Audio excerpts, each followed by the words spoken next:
Light the beam. It's time for Nerdy 430, the podcast where we talk about nerdy-ish movies and TV for 30-ish minutes. My name is Tim Keck. Kevin is out sick with, I guess he just doesn't watch anything anymore, but I watched something fun. I watched the new live-action One Piece on Netflix. I love the anime. I'm excited to talk about it. I was like, who can I bring on to cover this incredible topic, really get into the weeds? And I thought of none other than old friend Florida Gator and former roommate, Cory Oliver. Cory, how are you doing today, man? Oh, hey, Tim Keck. So excited to see you. I brought my pirate hat in just for the occasion. I just really wanted to say what an honor it is to be on the Nerdy for 30 podcast, with none other than, the people's champ, the big cheese of the Big Apple, the man who will undoubtedly become the king of podcasting, Mr. Timothy Keck. And also one of the top two Tims I've ever lived with, for sure. At least in the top two. At least in the top two. One of us is an engineer. Now, not one of us, one of the Tims. One of the Tims is an engineer. And there's no engineer on this call, so maybe you guys can figure it out. All right, man. You're a One Piece fan, right? But you're into the manga, right? So yeah, that's right. You've read it all. And did you get into the anime at all? Yeah, so I started with the manga probably 12 years ago or so. It was just after college. Actually, one of our mutual friends, upon his extreme insistence and nonstop badgering, I finally started to read it. And I really just slowly picked away at it and then would drop it for like 6 months to a year and then pick it back up. And then I hit a point in the story where I was just all in. Like I finally hit that moment. I was all in. I read all the way up until like the current, and I've dropped in and out over the years, but yeah, I'm a One Piece fan. I did get into the anime. I want to say a little bit. But the thing you have to understand about One Piece is when I say a little bit, I mean, I watched 200 plus episodes of this anime, and that is only a little bit when you're talking the size and scope of One Piece. So yeah, I've watched probably 200 episodes of the anime. Yeah, I heard a great line the other day that was Grey's Anatomy. Grey's Anatomy is One Piece for white women. You've seen Grey's Anatomy. It's just like a million stories, a million different plots. You're 10 years late, like 10 seasons in, you're like, who are these people? Why am I spending so much time with them? It took me a long time to get it, like to get into it. I tried starting the anime a few times and it took a while to stick, man. I don't know. It's just such a weird world and it's a little slow, but by the time I got to the part that they cover in the live action show, I was hooked. Honestly, It's one of the best arcs. Arlong Park is one of the best arcs in the anime so far, and it's hard to give it up after that. Yeah. Arlong Park is definitely the pinnacle of that first saga. There's all sorts of weird One Piece lingo as far as sagas and arcs and stuff like that, but Arlong Park had such a phenomenal emotional climax that's when I was also like, I'm in. And then it lost me a little bit later. And, maybe when we get into some of the weirder parts of One Piece that we haven't even gotten to in live action yet, I fell off a little bit more. And then, man, the series just keeps sucking you back in. Like each new character has their own emotional beats and backstories that all of a sudden like give new context to everything. It just, Oda has created a beautiful world. It is a beautiful world. If you're not familiar with One Piece, which you're living under a rock. It's like the biggest, I think it is like the highest grossing series or something now. Didn't it pass Harry Potter for like most? Yep. It passed Harry Potter. And in the week the anime came out, the week the live action came out, also the anime was popping off with some of the most climactic things that have happened at any point in the whole series. And so there was a moment where literally the number 1 and number 4 show in the world was One Piece live action and One Piece anime. like It's with crazy. Wheel of Time in there as well, which was also near and dear to my heart. So I mean, really, I've just been feasting on content these last couple months. You gotta stop pushing Wheel of Time. I will get into it. I will revisit it someday. But until then, I have about 600 episodes to catch up on of One Piece. Yeah, If you're just not blow through familiar, those real quick, and then you'll be fine. if you're not familiar with the show, it is very simple and beautiful in its premise. Luffy, he's a rubber man. He stretches and he wants to be king of the pirates. And he keeps meeting people and they keep joining his crew and they all want stuff. And it's all really fantastic and weird. And they just keep going and they meet more people with powers and they all start fighting. And it's great. Top tier anime, maybe the anime.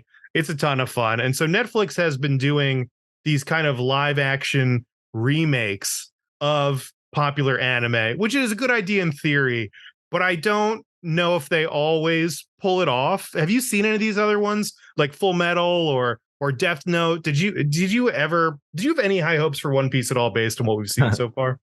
So I did watch like half an episode of each of the live action things that have come out. And if you had told me 10 years ago there was going to be 3 live action adaptations of popular anime, and it was going to be Cowboy Bebop, it was going to be Death Note, and it was going to be One Piece, in a million years would I have never said One Piece would be the successful of the 3. But here we are. Somehow they broke the curse. Like, One Piece managed to pull off a live action adaptation that is legitimately entertaining and that I think even non-fans of the series would have a ton of fun with. I agree. I'd have to rewatch some of the others, I guess, to really put my finger on it. But this, they pulled it off. It seems like everybody likes this. It's good. It does have the feeling though of like it's like Dune. Remember how everyone was always like Dune is like the impossible movie. It can't be made. It's too grand in scope. That's how I feel about One Piece. It's shocking how much they were able to pull off, and yet they have so much more to come that I'm like, I have no idea how they're gonna do it. It seems crazy to me. Cory, you watched the show, you liked it. Let's start off with our biggest beef, though. All right. Did you have a big beef watching this? What stood out to you as like, they might have lost me there. Well, I don't have a lot of beefs, so some of these might be a little nitpicky. I'll give you a production beef, and I'll give you like a character beef, and then just oh man, I was kind of sad we didn't get that beef.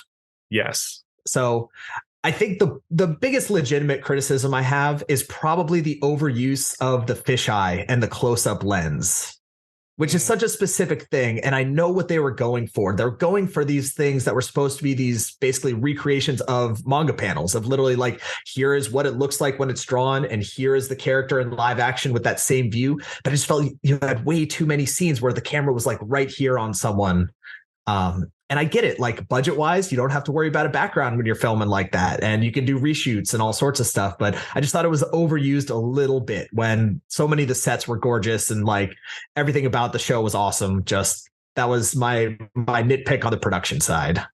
I'm sure it's more. I agree with what you're saying. I'm sure it was more out of necessity than a choice, but they did also kind of make it seem like it could be a choice. But I don't know if we're trying to recreate this. I mean, they just have such a monumental task of creating these like vistas and backgrounds. Like One Piece is like beautiful to watch. All the landscapes are crazy. Anytime they go to a new island, a new place, it looks completely different. You know, one's made of candy, one's like all full of snow, one's got like, I don't know, talking ducks for some reason.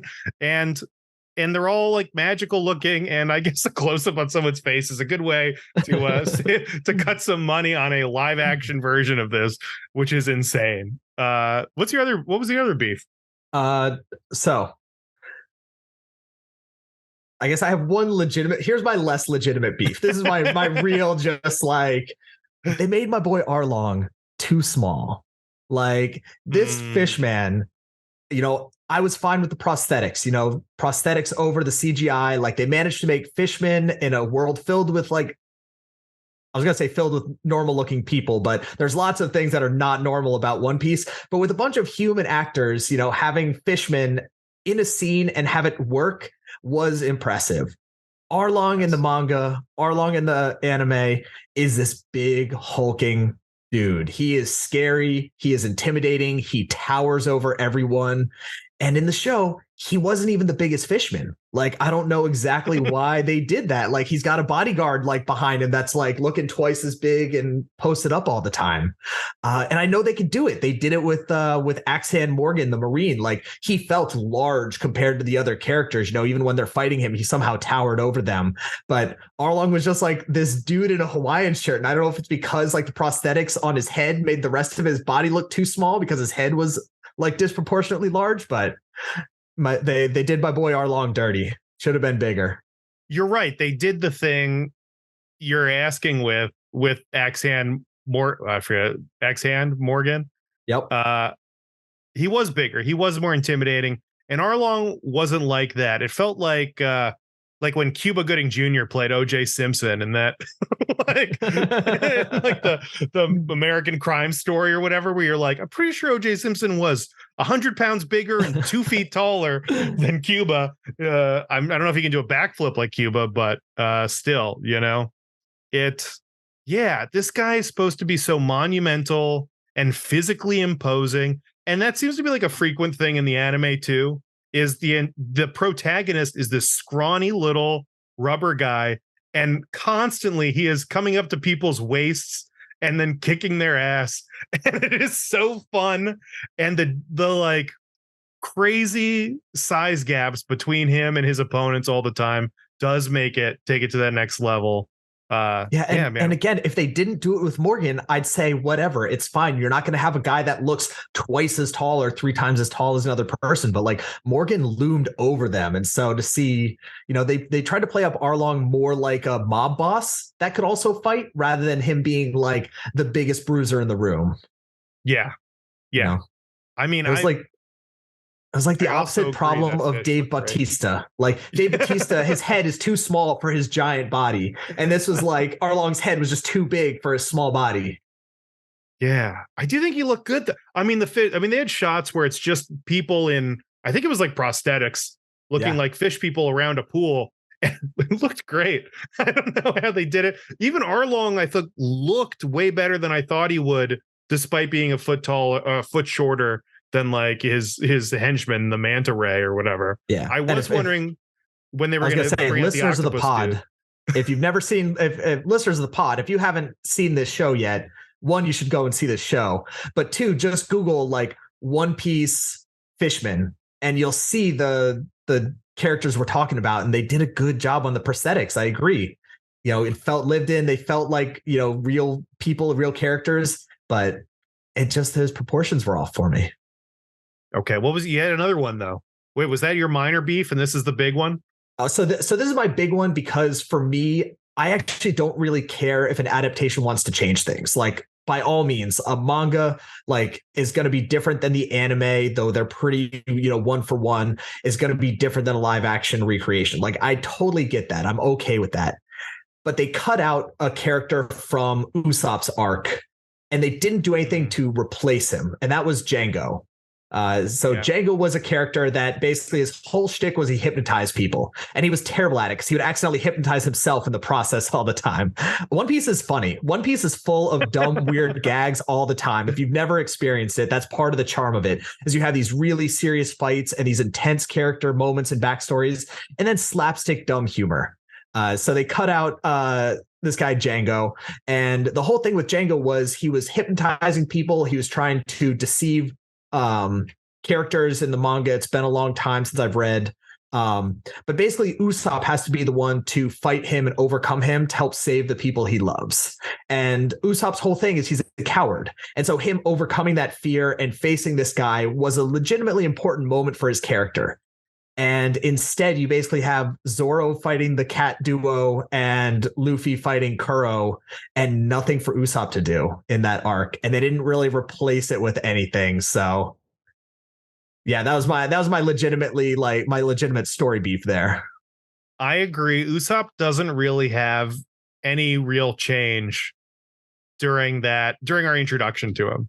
He doesn't overcome an obstacle. He shoots a slingshot like to distract one of them while Luffy fights him and Zoro fights him. He does not do. They almost don't need him in the whole thing. He doesn't discover the plot with the tea. He's just not essential to the arc where we are meeting his character for the first time. And he's an amazing character. He's crazy good. And then he like makes out with the girl like before they leave. Did you think that was weird? That doesn't happen in the anime. I don't think that happens in the manga, but I'm okay with it. Like, you always knew they had that connection. You know, there's like flashbacks to like, you know, her looking at a newspaper and seeing Usopp's picture and being excited. Like, that was definitely like in the heart of the story, even if the kiss never happened. And I will say that the actor playing Usopp, and especially in the episode after his arc, that actor is phenomenal. Like, he has mad really riz. He is talking up people at the bar. He is acting like a big shot, which is Usopp's whole MO. Is he is a liar and he's a storyteller, but you love him for it. And I thought they did such a good job portraying that with him. If you had to pick one of the actors to be like, this is like the biggest thief of the thing, did you have a character or an actor that you were just like nailed it, crushed it? Or is Usopp it? Oh, I mean, if you had asked me, my thief in general is the casting across this show. Like, yes. 100%, the casting was phenomenal.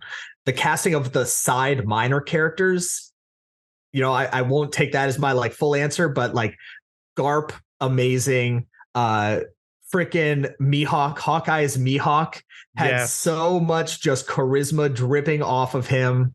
You know, Zeph, the chef from the Baratier, my boy Lucky Roo from Shanks's crew, looked straight out of the manga, straight out of the anime. Incredible. Like, and they literally have him beating another dude with a hunk of meat, like right out of the story. Just, I loved all the casting. I think where they did the best in terms of a change actually from the source material was Sanji. I think Sanji's actor. So, hi, folks. If you've never watched anime, the perv stereotype is a big factor there. Like, the overly horny, just pervy dude. And it's a little gross, especially for Western audiences. It's part of the medium. It's part of the like culture of anime and manga over there. Like, I'm not going to debate like good or bad in regards to that, but it would feel weird in a live action adaptation to have him literally like passing out when a pretty woman looks at him because he can't handle, you know, just being around a woman. So instead they made Sanji a charmer, and was totally happy to get rejected. And yeah, I thought Sanji's actor was really good. I liked his accent. The actor himself went to culinary like classes and legitimately was cooking for like the whole crew on set. Yeah, I think Sanji may have taken it for me for the main crew. I feel like initially I was like, maybe for each of these characters, initially I was like, and then they all won me over. You're right. The change with Sanji's character is fantastic. He's more of a flirt than a perv. And in live action, honestly, you kind of need that. I think my biggest beef was, well, Tiny, I don't know.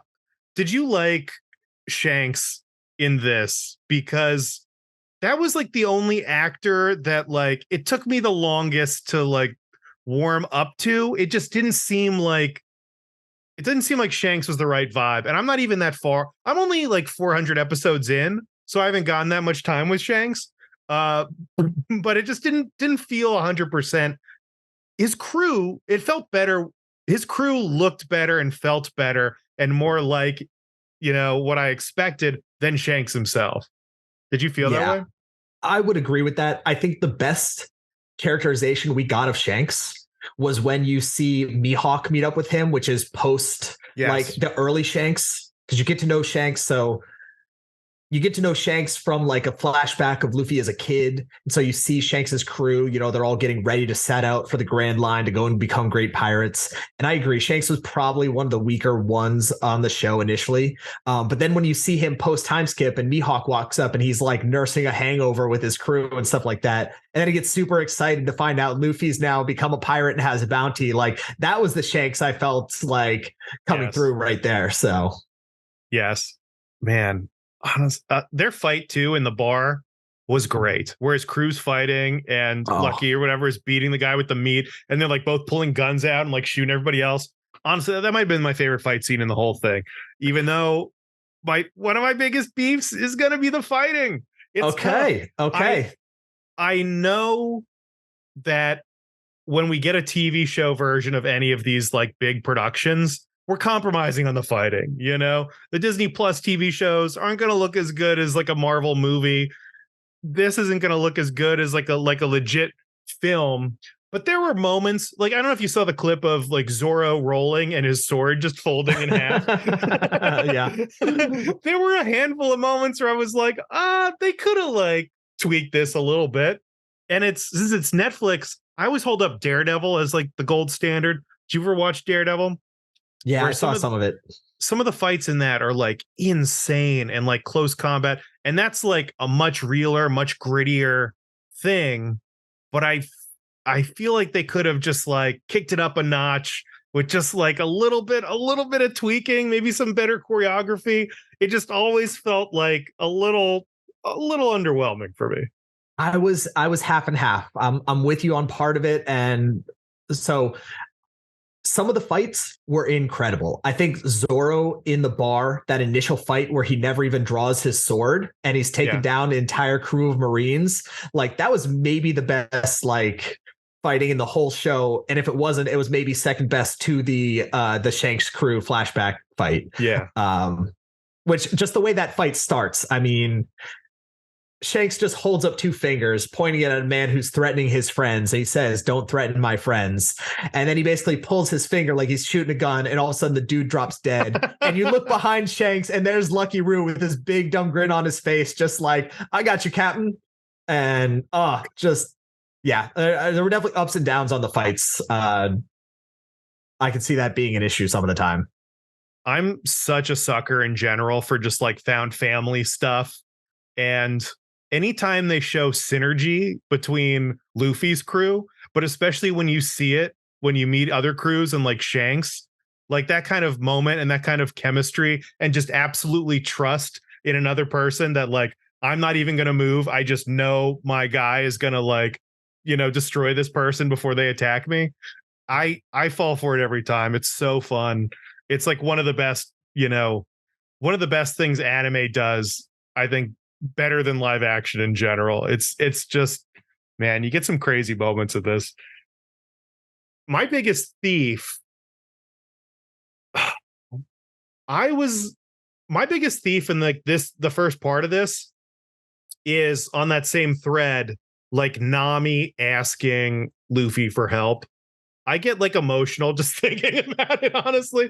I got a little emotional watching the live action, and man, I mean, nothing matches the anime for that, but I think they did a really good job with it, with a moment that I think is, gosh, I mean, anime does that so much better than any other medium. Is this like huge build up to a moment where, someone finally arrives or somebody finally asks for help, or like nothing else builds to these moments. The closest thing is like professional wrestling when someone's music hits and they run out. There's nothing else like it. You don't see movies like that.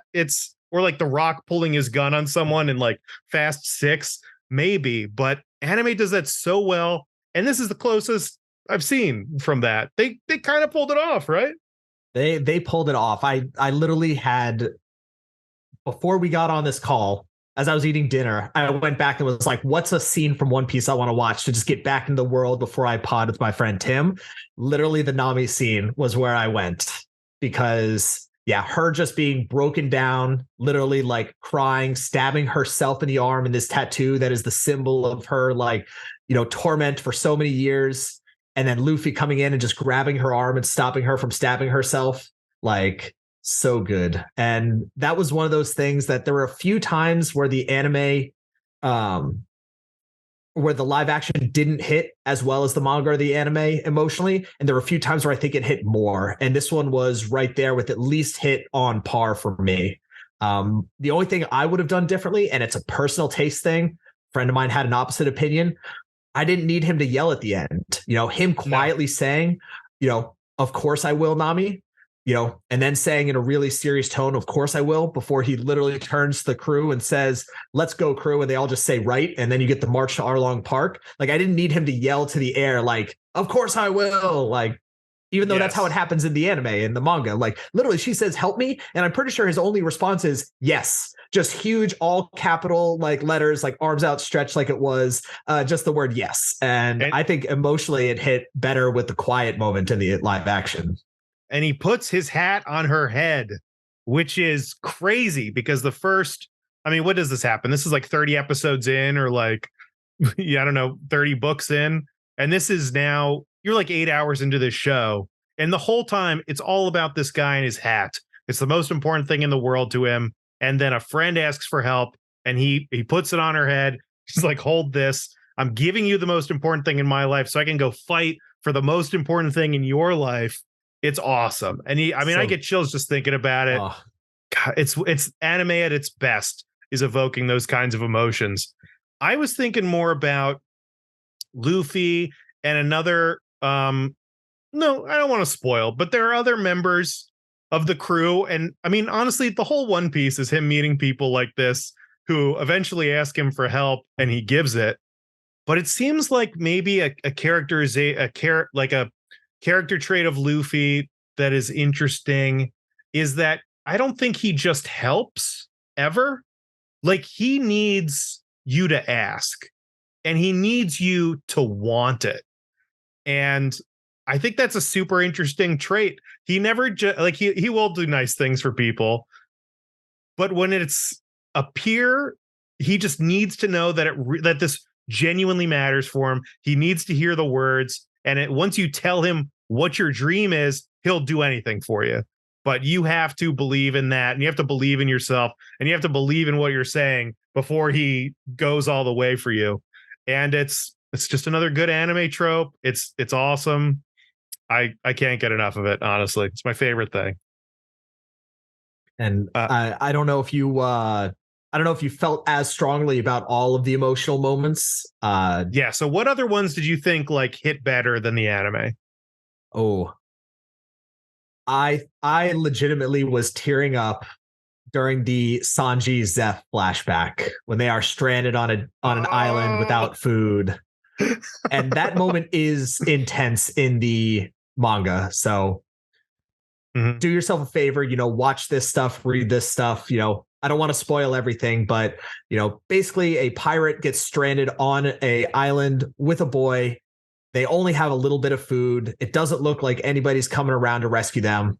The pirate says to this boy, Sanji, he says, I split up the food. You take your bag. You go to that half of the island and keep a lookout. I'm going to stay on this half of the island and keep a lookout. Don't come bother me, kid, unless there's a ship. Good luck. And then they are on this island for weeks and weeks. And you see Sanji wasting away and getting skinnier, and he's rationing his food. And he finally gets to where he's out of food. And he finally is like, I need to eat. Like, I'm going to go, to that old man pirate. I'm going to go take any food he's got left. Like, this is a kid. This is like 6-year-old kid. He's like, I'm going to go kill this adult man and take his food or whatever I have to, because I'm starving now. After going 50 plus days without food. And to see it represented in the live action for the twist at the end, I don't know if I want to reveal it to everyone, but he then, that then leads to the loyalty of Sanji to this, who eventually becomes his mentor figure, Red Leg Zeph. Man, that moment just hits so hard. That is great. I do love that moment. Man, another thief I had, and then I don't know if you had any more thieves, but another one that I really wanted your opinion on was, I think one of the things that was maybe a little difficult for me to wrap my head around with One Piece in general is like the morality in it, and who are the good guys, who are the bad guys. And they don't really I don't feel like they discuss that in the anime, but they do discuss it in this. And basically you have pirates. If you want to go out on the high seas and live your life out on the ocean, you're either a Marine, which is like the army, or you're a pirate, which is you're just out there doing your own thing. And if you're a pirate, You're wanted. It's illegal. You're like a bad guy. And if you're a Marine, you're upholding the world order and the government, and you're quote unquote a good guy. But just because you're a Marine and just because you're a pirate doesn't automatically mean you're a good guy or a bad guy. And honestly, from person to person, from arc to arc, it completely changes. The Marines are the bad guys more than not. There are good pirates out there. It's just, it's kind of chaos. And in this, they actually do say, like, there's, you know, there's good and bad Marines, there's good and bad pirates. And they had these more like philosophical like moments that I thought were great and like much needed clarity in this live action thing. I was really glad they included that and they said it explicitly, because it actually goes all the way back to the original like ideas that Oda had when he was creating One Piece. Originally, if you read the original Romance Dawn, which was like the precursor to One Piece, he at that point he actually had names for these types of pirates. You were either a I'm trying to remember the name. That sounds way too difficult. you were either a Freeman or a Morganier or something like that. Like they actually gave, like Oda gave titles to good pirates and bad pirates. Or Peacemain. It was Peacemain and Morganiers. And Morganiers were the bad ones and Peacemains were the good ones. And obviously it sounds childish, and like this was early One Piece ideas from like, you know, whenever he started it back in the 90s and stuff. But it was where the core of the story was initially was, yeah, you have pirates and sometimes they're bad pirates like you know, think of, and sometimes they're good pirates. And yeah, just because you're a pirate doesn't make you bad or good. And just like that, the Marines doesn't make you bad or good. I really like that the show just was explicit with that and brought it up right away. I agree. I thought it was great.